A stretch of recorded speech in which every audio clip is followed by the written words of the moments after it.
complémentarité ou pas entre le médecin et la matrone? C'est une question qui n'est pas évidente, hein, parce que les ambitions des médecins commencent à se dessiner tout doucement, à partir du XVIIe siècle surtout. Et quand je dis médecin, c'est un terme très général en fait. Il faudrait mieux dire chirurgien, puisqu'à l'époque, le médecin ne fait pas couler le sang. C'est plutôt le chirurgien qui intervient. Là, il y a une espèce de confusion qui peut s'établir, et donc il faut parler de chirurgien accoucheur. Même si progressivement, à la fin du XVIIIe siècle, il va y avoir quelques médecins. On est là aussi dans une relation de pouvoir importante. C'est évident que les médecins, disons, employons le terme médecin, ce sera plus simple, les médecins n'envisagent pas au début de remplacer complètement les accoucheuses, les matrones. Ils sont là simplement dans une sorte de spécialité, au fond. Ils ont une formation de chirurgien ou de médecin, et l'obstétrique devient en quelque sorte à la mode. Et je ne pense pas que ce soit forcément parce que, même si c'est un coup de pouce supplémentaire, parce que Louis XIV un jour a fait accoucher ou a voulu qu'un chirurgien accoucheur soit là pour les couches d'une de ses maîtresses. Je pense que c'est dans la société. Il y a là, il faut bien voir, replacer ça dans un contexte beaucoup plus général, qui est le souci de sauver les personnes. Il y a là derrière aussi l'État, bien sûr. Mais les médecins s'intéressent beaucoup aux accouchements. Parce que se spécialiser dans l'obstétrique, c'est finalement une façon pour les chirurgiens accoucheurs, dans cette compétition avec les médecins, de se hausser socialement à la hauteur des médecins. C'est une spécialité valorisante. Surtout si on est compétent.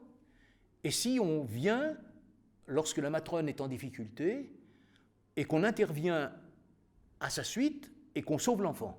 Ça, pour un accoucheur, dans une ville, c'est gagné d'avance. Je veux dire qu'immédiatement, on le voit dans les mois qui suivent, l'accoucheur se fait une clientèle dans le quartier dans lequel ça s'est passé.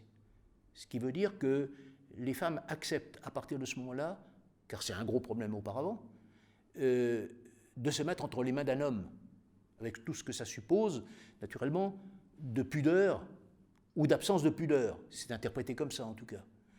Et se faire accoucher par un homme, c'est parfois quelque chose d'insupportable. Mais les femmes sont obligées d'y passer, si je puis dire, si je peux employer cette expression, parce que la matrone a parfois ses limites.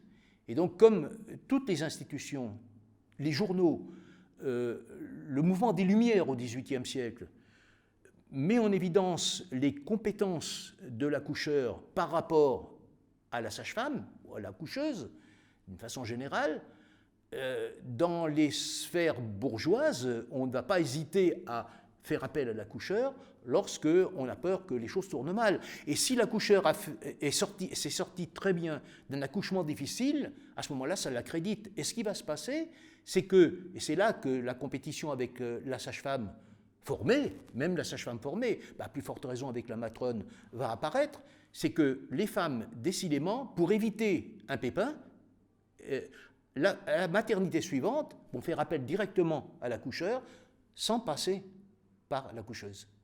Et c'est là que ça se joue au XVIIIe siècle. Moi, j'ai étudié, à partir de carnets, le comportement des femmes de Reims à travers un carnet qu'avait laissé un chirurgien accoucheur, qui s'appelait Robin, et on voit très bien dans la seconde moitié du XVIIIe siècle ce processus se mettre en place. Donc il y a là, effectivement, une compétition qui est un enjeu de pouvoir, d'autant plus que c'est accompagné par tout un discours extérieur sur l'incompétence des matrones, sur la manière dont elles se conduisent, très noires, généralement présentées comme très noires, même si la majorité des matrones sont des femmes qui savent très bien accoucher, tout simplement parce qu'elles sont à l'écoute des femmes et qu'elles savent attendre le moment où l'enfant va naître. Eh bien, le mouvement général est celui-là, accompagné par toute une littérature, par la force de l'État, par l'Église qui est d'accord, encore que l'Église, là, a des réticences, parce que c'est tout le problème de la pudeur.